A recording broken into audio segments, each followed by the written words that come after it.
Assalamu alaikum. I am Mohsin Gill and welcome to all students in the course at 630 research method. आज हम research method का lecture number 24 study करने जा रहे हैं। Lecture number 24 में जो टॉपिक हमने चूज़ किया it's name is pilot testing of the questionnaire. जैसा कि आप जानते हैं हम पिछले कई लेक्चर्स में क्वेश्चनियर की टर्म को डिस्कस कर चुके हैं। क्वेश्चनियर की टर्म मुझे उम्मीद है कि अब तक क्लियर हो चुकी होगी। क्वेश्चनियर किसे कहते हैं। अब हमने नेक्स्ट जो है चीज़ पढ़नी है कि pilot testing of the questionnaire. Questionnaire की पायलट टेस्टिंग करनी है। तो क्वेश्चनियर की पायलट टेस्टिंग करने से पहले हमें ये पता होना चाहिए कि what is pilot testing. Pilot testing first आपको टर्म नज़र आ रही है स्क्रीन पर, उसकी डिफाइन में स्टडी करता हूँ। Small scale trial of the research design before doing the real thing. अब देखें, before doing the real thing कहता है कि small scale trial research design, आपने एक रिसर्च फॉर्मेट की, रिसर्च डिज़ाइन बनाया, उस रिसर्च डिज़ाइन का स्मॉल स्केल पर ट्रायल कर लेना, टेस्ट कर लेना, ना कि उसको तमाम के तमाम लॉन्ग एरिया पे इन्वेंट करने से पहले, अप्लाई करने से पहले। तो इसको हम क्या कहते हैं, pilot testing. For example questionnaire की पायलट टेस्टिंग से क्या मुराद होगा कि आप क्वेश्चनियर आपने एक बनाया, आपका क्वेश्चनियर की लेंथ कितनी है जी, 10 है। लेंथ ऑफ द क्वेश्चनियर की टर्म को भी हम डिस्कस कर चुके हैं कि लेंथ ऑफ क्वेश्चनियर क्या होती है।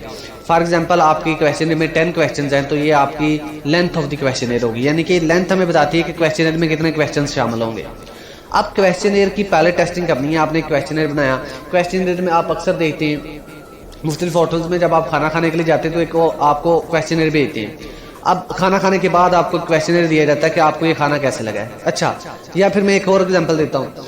आप वर्चुअल यूनिवर्सिटी में पेपर देते हैं, वर्चुअल यूनिवर्सिटी में पेपर देते हैं, जब आपके पेपर का लास्ट डे होता है, लास्ट पेपर होता है, तो फिर आप जब उस पेपर को एंड करते हैं तो क्वेश्चनियर आ जाता है आगे कि आपके जिस कैंपस में आपने पेपर दिए उन कैंपस वालों का बिहेवियर कैसे था, और आपका जो सुपरवाइजर कह रहा हूँ मैं, हेड था वहाँ पे पेपर अटेम्प्ट करने वाला, वो कैसा था, उसका रवैया आपके साथ कोऑपरेटिव था या नहीं था। तो सारे एमसीक्यूज की शेप में होते हैं। तो वो एक क्वेश्चनियर होता है जिसको आप फिल करके वापस यूनिवर्सिटी को सेंड कर देते हैं। तो इस तरह क्वेश्चनियर की पायलट टेस्टिंग क्या है। तो क्वेश्चनियर की पायलट टेस्टिंग ये है कि आपने क्वेश्चनियर बनाया है, उसको तमाम के तमाम लोगों को देने से पहले आपने एक दो बंदे को दे दिया, उसने क्वेश्चनियर का जो रिस्पॉन्स आया उस हवाले से आपने तमाम के तमाम बंदों को फिर वो क्वेश्चनियर तकसीम किया। तो इसको कहते हैं क्वेश्चनियर की पायलट टेस्टिंग। ठीक है, प्री टेस्टिंग भी कहते हैं आप पायलट टेस्टिंग को। पायलट टेस्टिंग का दूसरा नाम प्री टेस्टिंग भी है। तो टेस्ट से पहले टेस्ट कर लेना, प्री टेस्ट, यानी कि आपने मैंने जिस तरह के पिछले लेक्चर में एक एग्जांपल दी थी, आप एक प्रोडक्ट लॉन्च करते हो, आप प्रोडक्ट तमाम की तमाम मार्केट में लॉन्च नहीं करके बल्कि पहले छोटे से हिस्से में लॉन्च करते हो, देखते हो कि वो कामयाब होता है नहीं होता। अगर वो कामयाब हो जाता है तो आप पूरी की पूरी मार्केट में उसको लॉन्च कर देते हो। तो ये थोड़ी सी मार्केट के कुछ हिस्से में लॉन्च करना क्या था, प्री टेस्ट था, कि पहले हम देख लें, टेस्ट कर लें कि क्या ये प्रोडक्ट सक्सेसफुल होगा भी या नहीं।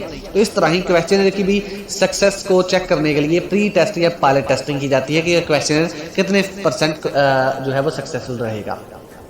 उसके बाद जी नेक्स्ट है पायलट टेस्टिंग की टर्म हमने डिस्कस की। उसके बाद हम चलते हैं जी aspects of pilot testing. Pilot testing के क्या क्या एस्पेक्ट्स हैं। फर्स्ट जो एस्पेक्ट आता है पायलट टेस्टिंग का, it's name is reaction of respondent या सब्जेक्ट। हम रिस्पोंडेंट को सब्जेक्ट भी कॉल कर सकते हैं। उसका रिएक्शन जो है वो ये पायलट टेस्टिंग से पता चल सकता है कि हमने एक बंदे का इंटरव्यू टेक ओवर करने जा रहे हैं, तो उसके मतलब हमें पायलट टेस्टिंग करनी पड़ती है। पायलट टेस्टिंग क्या है, फॉर एग्जांपल एक इंटरव्यूअर है और वो किसी एक स्पेसिफिक सियासी रहनुमा से इंटरव्यू टेक ओवर करने जा रहा है, तो वो पहले उसके मतलब कुछ इन्फॉर्मेशन कलेक्ट कर लेगा, उसके पता लगाएगा कि इस बंदे का मिजाज किस तरह का है, ये किस तरह का बंदा है। तो वो सारी उसकी मतलब कुछ इन्फॉर्मेशन वो कलेक्ट करेगा, तो उसको ये पता होगा कि अगर मैं ये क्वेश्चन करूंगा तो उसका क्या रिएक्शन होगा। तो ये भी पायलट टेस्टिंग का एक एस्पेक्ट है, एक फायदा है। इस एस्पेक्ट रिएक्शन ऑफ रिस्पोंडेंट में 3 इसके टर्म्स आती हैं। पहली है जी अवेलेबिलिटी ऑफ स्टडी टाइम। सबसे पहले हमें पायलट टेस्टिंग ये बताती है कि स्टडी टाइम, बेहतरीन स्टडी टाइम क्या है। हमें पायलट टेस्टिंग ये पता चलेगा कि हमने जब ये इंटरव्यू टेक ओवर करना है तो हमारे इंटरव्यू के लिए जिस बंदे से हमने इंटरव्यू टेक ओवर करना है वो बंदा हमें किस वक्त अवेलेबल होगा, किस वक्त हमें इंटरव्यू दे सकता है। तो उस टाइम का पता लगाने के लिए भी पायलट टेस्टिंग में मदद करती है। उसके बाद इसका सेकंड जो है टर्म जो है accessibility of the questions asked. Acceptability, अब देखिए हमने जो क्वेश्चन आस्क करने हैं, पायलट टेस्टिंग हमें ये भी बताएगी कि हमने जिस बंदे से क्वेश्चन आस्क करने जा रहे हैं तो क्या इस क्वेश्चन का जवाब वो देगा या नहीं देगा। इस क्वेश्चन पे इसको कहीं गुस्सा आ जाए और वो इंटरव्यू छोड़ के चला जाए, तो ऐसे क्वेश्चंस आस्क करने की एक्सेप्टेबिलिटी भी बताती है पायलट टेस्टिंग। क्या वो जो सब्जेक्ट है आपका वो इन क्वेश्चंस का आंसर आपको दे पाएगा इजिली या नहीं देगा। ठीक है, इस चीज को पायलट टेस्टिंग कंफर्म करती है। उसके बाद थर्ड है जी कोऑपरेट ऑफ द रिस्पोंडेंट। अब जो आपका सब्जेक्ट है वो आपके साथ कितना कोऑपरेट करेगा, कितनी आपको आपकी इंफॉर्मेशन फ्राहम करने के लिए कितना आपका साथ देगा, तो इसकी टर्म को भी हमें पायलट टेस्टिंग से पता चलता है। उसके बाद जी सेकंड जो एस्पेक्ट है पायलट टेस्टिंग का, it's name is discovering errors in instruments. जो हमने इंस्ट्रूमेंट्स इस्तेमाल किए उसकी एरर्स को डिस्कवर करने के लिए भी पायलट टेस्टिंग हमें मदद फराहम करती है। अब यहाँ पे इंस्ट्रूमेंट वो इंस्ट्रूमेंट्स तो नहीं होंगे जो दूसरी चीज़ों में होते हैं। रिसर्च मेथड में, रिसर्च में इंस्ट्रूमेंट से मराद वो वाली चीज़ नहीं है जो हम आम तौर पे इंस्ट्रूमेंट्स के बारे में समझते हैं, क्योंकि इंस्ट्रूमेंट के बारे में एक कॉन्सेप्ट है और जब भी हम इंस्ट्रूमेंट का नाम लेते हैं कॉन्सेप्ट हमारे जहन में आता है। लेकिन रिसर्च मेथड में इंस्ट्रूमेंट का कॉन्सेप्ट वो नहीं है। रिसर्च मेथड में इंस्ट्रूमेंट का जो टर्म है वो हम इन पहली जो है टर्म से मैं समझाता हूँ कि reliability and suitability for analysis. Reliability क्या होता है कि डाटा जो आपने कलेक्ट किया है वो कितनी देर तक रिलायबल है, कितनी देर तक रह सकता है, कितनी देर टाइम तक ये लॉन्ग टर्म चलेगा ये डाटा, ये शॉर्ट टाइम चलेगा, ये रिसर्च लॉन्ग टाइम है या शॉर्ट टाइम है। हमने टाइम के हवाले से भी दो रिसर्च पढ़ी थी, एक रिसर्च लॉन्ग टाइम चलती है उसके रिजल्ट लॉन्ग टाइम यूज किए जाते हैं, एक रिसर्च शॉर्ट टाइम चलती है उसके रिजल्ट को शॉर्ट टाइम यूज किया जाता है। तो ये हमने देखना होता है कि रिलायबिलिटी कितनी है उसमें, और उसके बाद सूटेबिलिटी फॉर एनालिसिस, एनालिसिस करने के लिए डाटा को, यानी कि उस डाटा में कितनी वैलिडिटी है इसको भी चेक करने में पायलट टेस्टिंग हमारी मदद करती है। उसके बाद सेकंड टर्म है जी डिस्कवरिंग एरर में format of tools. Format tool से मुराद है कि आपने जो क्वेश्चनर बनाया है, पायलट टेस्टिंग हमें ये बताएगा कि उसका जो फ्रंट पेज है जिसने हर बंदे को उसकी तरफ इंटरेस्ट कायम करना है, वो उसका इंटरेस्ट कायम करने के लिए वो किस लिहाज से बेहतर है या नहीं है।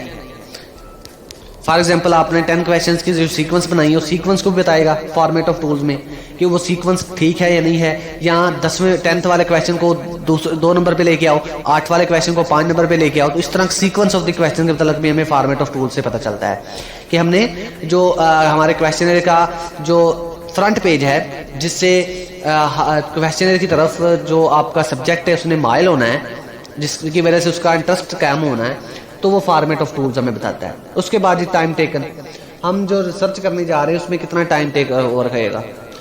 फॉर एग्जांपल हम जिस क्वेश्चनर को भेजने जा रहे हैं, क्वेश्चनर जो है किसी रिस्पोंडेंट को, किसी सब्जेक्ट को सेंड करने जा रहे हैं, तो वो क्वेश्चनर वापस कितनी देर में हमें वसूल हो सकता है, वो क्वेश्चनर फिल करने में कितना टाइम लगेगा, ये सारा भी हमें टाइम टेकन की टर्म भी हमें पायलट टेस्टिंग से मिलती है। उसके बाद जी sampling procedure can be check. जो आपने क्वेश्चनर टेक ओवर करने में या जिन क्वेश्चनर में जो क्वेश्चंस डाले हैं उनमें कुछ सैम्पलिंग प्रोसीजर को आपने फॉलो किया। सैम्पलिंग आप क्या होती है, sample and types of sampling हम एक लेक्चर में ब्रीफली डिस्कस कर चुके हैं। तो इसको भी हम चेक कर सकते हैं pilot testing of the questionnaire में। इनमें sampling procedure can be check, ये इससे क्या मुराद है, इसकी 2 टर्म्स हैं, मैं उससे समझाता हूँ आपको। फर्स्ट है जी time required to locate the subject. आपका जो सब्जेक्ट है, आपका जो रिस्पोंडेंट है, उसको लोकेट करने के लिए, उसको ढूंढने के लिए आपको कितना टाइम रिक्वायर्ड होगा, उसके पास जाने के लिए कितना टाइम रिक्वायर्ड होगा, ये भी आप pilot testing of the questionnaire से डिस्कस कर चुके हैं। एक बात है, आपने जब भी इंटरव्यू किसी बंदे से लेना है ना, किसी बंदे से इंफॉर्मेशन लेनी है, तो उसके 3 वेज हो सकते हैं। जहाँ आप इंटरव्यू टेक ओवर करेंगे फिजिकली, जहाँ आप इंटरव्यू ईमेल के जरिए, या फिर आप फिजिकली कर सकते हैं। एक तो आपने फिजिकली वो बंदे को आपने पास बुलाया, आप बंदे के पास गए तो वहाँ पे आपने फिजिकली कॉन्टेक्ट करके उससे आपने क्वेश्चन का आंसर लिया, ठीक है।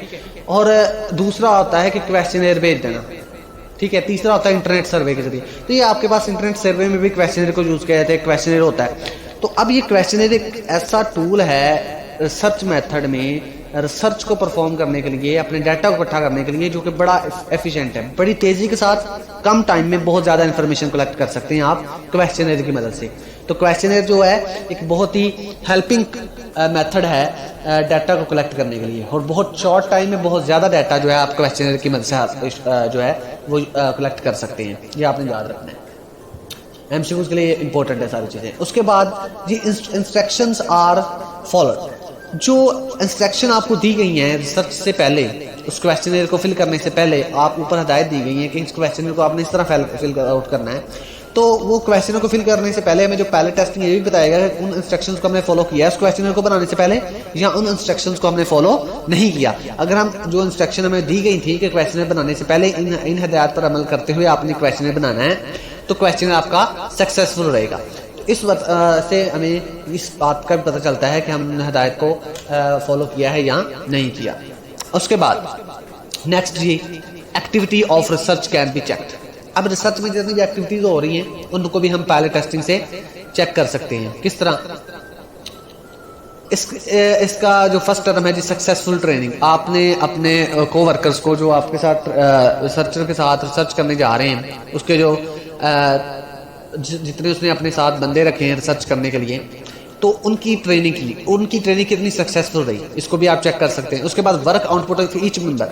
आपकी टीम में जितने भी बंदे हैं, हर एक बंदे के आप वर्क आउटपुट चेक कर सकते हैं कि इसने अच्छा काम किया, कितने टाइम में किया, इसने इतनी इन्फॉर्मेशन लेके आया, कितने टाइम में लेके आया, कहाँ से लेके आया। तो ये work output of each member भी चेक आउट हो सकती है। उसके बाद work output of all members, यानी कि आपकी होल टीम जो बनी हुई है, मिसाल के तौर पर आप रिसर्च करने जा रहे हो, आपकी टीम कोई 10 मेंबर पर मुश्तमिल है, आप उनके हेड है और 9 आपके पास अंडर वर्क कर रहे हैं बंदे, तो आप 10 मेंबर पर आपने तमाम के तमाम आउटपुट चेक करनी है कि हमारी पूरी की पूरी टीम की आउटपुट कितना रहा है, अच्छा रहा है, बुरा रहा है। तो उसको भी हम इसके जरिए चेक कर सकते हैं पहले टेस्टिंग के जरिए। तो ये आज का टॉपिक था जिसमें हमने फर्स्ट ऑफ ऑल पहले टेस्टिंग को डिस्कस किया, क्वेश्चनर क्या होता है इसको डिस्कस किया, उसके बाद पहले टेस्टिंग को डिस्कस किया, और पहले टेस्टिंग ऑफ द क्वेश्चनर में हमने मुख्तलिफ टर्म्स को डिस्कस किया। आज के लेक्चर में इतना ही। नेक्स्ट लेक्चर में हम नेक्स्ट टॉपिक के साथ हाजिर होंगे। शुक्रिया।